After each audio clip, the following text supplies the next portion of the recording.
दोस्तों, मैं आपको बताने जा रहा हूँ कि अभी किसी ने तत्काल में आपका ज़मीन कब्जा कर लिया है, या फिर कब्जा करने का प्रयास कर रहा है, या फिर पहले से कुछ दिनों पहले से, कुछ सालों पहले से कब्जा करके रखा हुआ है, लेकिन उसका कागजात आपके पास है, उसका सबूत आपके पास है, लेकिन वो दबंग व्यक्ति है, वो भू माफिया है, उसका सामाजिक राजनीतिक पहुंच है, इस वजह से आपको डरा रहा है, धमका रहा है, वो ज़मीन छोड़ने का नाम नहीं ले रहा है, या फिर आप ज़मीन छुड़ाने का प्रयास कर रहे हैं तो आपको जान से मारने की धमकी दे रहा है, या फिर आपको डर है इस तरह का। तो क्या करें, किस तरह से उस ज़मीन को आप छुड़ाएंगे, क्या क्या कानूनी प्रक्रिया है, ये सारी बातें मैं आपको कम समय में बताऊंगा। पूरा वीडियो देखिए और इस वीडियो को लाइक कर दीजिए। आपसे रिक्वेस्ट है, इस वीडियो को लाइक कर दीजिए और पूरे वीडियो में बने रहिए, तभी पूरी बातों को आप समझ पाएंगे। अगर किसी ने आपका ज़मीन कब्जा कर रखा है, या तत्काल में कब्जा कर लिया, या फिर कब्जा करने का प्रयास कर रहा है, तो आप जानते हैं कि आप पुलिस स्टेशन जाएंगे। लोग यही सलाह देते हैं कि पुलिस स्टेशन जाओ, थाना जाओ, पुलिस चौकी जाओ, कंप्लेन करो, और लोग करते भी हैं। तो जब आप पुलिस स्टेशन में जाते हैं कंप्लेन करने के लिए, तो वहाँ होता क्या है कि उस भू माफिया का, उस दबंग व्यक्ति के रुसूख के कारण, पहुँच के कारण, उसके पैसे के कारण आपकी FIR नहीं की जाती है, FIR नहीं ली जाती है, और आपका कोई सुनवाई नहीं होता है। यहाँ तक कि पुलिस प्रशासन उसी के पक्ष में आ जाता है और आप मजबूर हो जाते हैं। उसे लगता है कि ये व्यक्ति कुछ नहीं कर सकता है, तो इसीलिए आपके बातों पर ध्यान नहीं दिया जाता है। मैं आपको ऐसा रास्ता बताने जा रहा हूँ जो बहुत जल्दी तत्काल प्रभाव से कुछ हो ना हो, लेकिन इसका फ़ायदा आपको मिलेगा और आपका ज़मीन ज़रूर छूटेगा। या फिर प्रयास कर रहा है ज़मीन हड़पने का, या फिर ज़मीन हड़प के रख रखा है, तो इसमें आपको बहुत फ़ायदा होगा और आपकी ज़मीन भी रिकवरी होगी। अगर हाल ही में किसी ने आपका ज़मीन कब्जा कर लिया है, या कुछ सालों से कब्जा करके रखा हुआ है, या फिर कब्जा करने का प्रयास कर रहा है, आपको डर है कि ये व्यक्ति कब्जा कर लेगा ज़मीन का, तो आपको करना क्या है, पुलिस प्रशासन तो आपको सुन नहीं रहा है, थाना सुन नहीं रहा है, तो आपको करना क्या है कि अपने जिले के DSP और SSP को एक आवेदन लिखना है उस व्यक्ति के खिलाफ, और अपने उसमें एक चीज़ भी मेंशन करना है, ये चीज़ भी मेंशन करना है कि मैं थाने पर गया था, पुलिस स्टेशन पर गया था, लेकिन मेरी FIR नहीं ली जा रही है, मेरे ज़मीन कब्जा करने का प्रयास किया जा रहा है, या फिर कब्जा करके रखा हुआ है। ये सारे बात मेंशन करके आपके साथ जो जो घटना हो रही है वो सारा मेंशन करके आप DSP या SSP या फिर दोनों को आप एक एक कॉपी आवेदन दे सकते हैं। जब आवेदन आप देंगे तो उसका रिसीविंग आपको मिल जाएगा। उस ऑफिस में जाकर आप आवेदन देंगे तो एक रिसीविंग मिलेगा आपको, या फिर उसी का जो फोटो कॉपी होगा उस पर आपको रिसीव करके रख लिया जाएगा और एक रिसीविंग कॉपी आपको दे दिया जाएगा। या फिर आप बाई पोस्ट भी भेजते हैं, मतलब डाक से भी भेजते हैं, जो डाक विभाग से मिलता है वो रसीद आपको मिलेगा। इसके अलावा उस आवेदन का एक फ़ोटो कॉपी करा लें और दोनों अटैच करके आप रखें सबूत के तौर पे। तो जब आवेदन मिलेगा SSP को या DSP को, जब ये आवेदन SSP को और DSP को मिलेगा तो इस पर वो कार्रवाई करेंगे, मतलब कि पोजीशन पे वो प्रशासन को भेजेंगे। जब वहाँ से आदेश होगा थाने को या पुलिस चौकी को, तो आपकी बात नहीं सुनी जा रही है, लेकिन वहाँ से जब आदेश होगा तो वो जाएंगे और उस पोजीशन पर जाके निरीक्षण करेंगे और ज़रूर इस पर कार्रवाई होगी। लेकिन बहुत लोगों का कहना है कि इससे भी कार्रवाई नहीं होती है, बहुत सारा आवेदन दे रखे हैं लेकिन इस पर भी सुनवाई नहीं होती, थाना नहीं सुनता है, या फिर DSP के आवेदन पर भी कोई कार्रवाई नहीं होती है, SSP के आवेदन पर भी कोई कार्रवाई नहीं होती है। तो आपके लिए फिर भी फायदे की बात ये होगी कि जो आवेदन आपने भेजा है उसका रिसीविंग आपके पास होगा।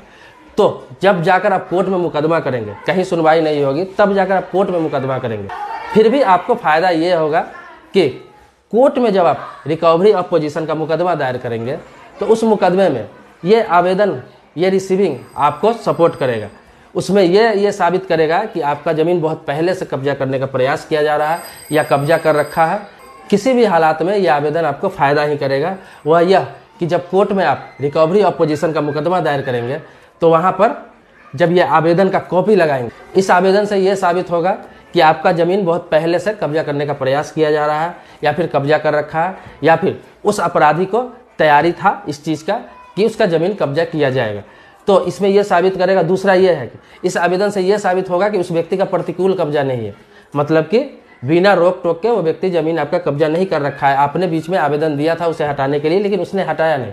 इस ग्राउंड पर कोर्ट आपका ही सुनेगा और ये प्रतिकूल कब्जा किसी भी हालात में नहीं माना जाएगा। वो कितना दिन से भी कब्जा कर रखा है, अगर कुछ सालों से भी कब्जा कर रखा है, तो ये प्रतिकूल कब्जा नहीं माना जाएगा और आपके पक्ष में ही फैसला आएगा।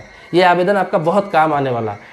जो पुलिस वाला आपका सुन नहीं रहा था, जो थाना प्रभारी आपका सुन नहीं रहा था, पुलिस स्टेशन में जाने से आपका सुनवाई नहीं हो रहा था, वही पुलिस स्टेशन वाला जब कोर्ट से ऑर्डर होगा तो उसी ऑर्डर के आधार पर वो जाएगा पोजीशन पे और वो कब्जा खाली कराने पे मजबूर हो जाएगा। उसको खाली कराना ही पड़ेगा, चाहे वो कितना भी रसूख वाला आदमी हो जिसने कब्जा कर रखा है। वही पुलिस वाला जाकर फ्री ऑफ कॉस्ट खाली कराएगा। जो आपसे पैसा मांग रहा था या फिर उससे डर के FIR नहीं कर रहा था या फिर उस व्यक्ति से पैसा लेकर कार्रवाई नहीं कर रहा था। तो दोस्तों ये बहुत ही आसान रास्ता है, थोड़ा लंबा रास्ता है लेकिन आसान रास्ता है। आप अपनी तैयारी करके रखें। अगर आपको मुकदमा करना है, किसी व्यक्ति पर ज़मीन कब्जा कर रखा है, तो अपनी तैयारी करके रखें।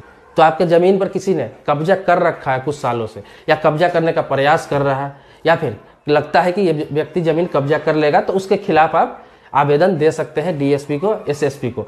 आपको थाने में जाने की भी ज़रूरत नहीं है, आप डायरेक्ट भी दे सकते हैं, क्योंकि आपके पास प्रॉपर्टी का कागजात भी है। उसके अलावा ये जो आवेदन का रिसीविंग है, ये बहुत बड़ा आपके लिए बहुत बड़ा काम की चीज़ हो जाएगी।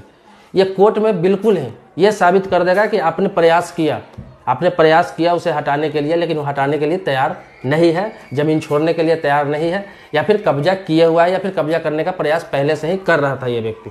तो आपको मैंने ये जो रास्ता बताया है, ये रास्ता भले ही थोड़ा लंबा है, लेकिन आपका बहुत ही काम का चीज़ है, क्योंकि आपके पास दूसरा ऑप्शन नहीं बचता है। अगर आप ये प्रक्रिया नहीं अपनाते हैं और डायरेक्ट कभी कोर्ट में जाते हैं और 12 साल 13 साल से ज़्यादा हो गया हुआ है, या फिर पहले भी अगर कोर्ट में जाते हैं, तो आपको ये साबित करना मुश्किल हो जाएगा कि वो कितने दिनों से कब्जा कर रखा है। क्योंकि वह व्यक्ति ये भी कह सकता है कि मैं 15 साल 20 साल 25 साल से कब्जा कर रखा हूँ, और प्रतिकूल कब्जा के आधार पर वो ज़मीन पर दावा कर सकता है। लेकिन आप पहले ही ये आवेदन दे देते हैं, तो आपके पास ये प्रूफ रहेगा कि आपने कई बार उसे हटाने का प्रयास किया, लेकिन ये व्यक्ति हटने के लिए राजी नहीं हुआ। तब लास्ट में मुझे कुछ सालों बाद या कुछ महीनों बाद मुकदमा करना पड़ा। इस आधार पर एकदम निश्चित है, 100% मैं आपको बता रहा हूँ कि आपके पक्ष में ही फैसला आएगा, क्योंकि कागजात आपके नाम से होगा और इस चीज़ का प्रूफ भी आपके नाम से होगा कि ज़मीन कब्जा करने से आपने रोका भी था उसे। दोस्तों, इससे संबंधित या किसी भी कानून से संबंधित आपके मन में सवाल है, विचार है, तो आप मेरे कमेंट बॉक्स में लिखें, मैं जवाब देने का प्रयास करूंगा। अगर जवाब नहीं दे पाया तो उस टॉपिक पे वीडियो जरूर बनाऊंगा।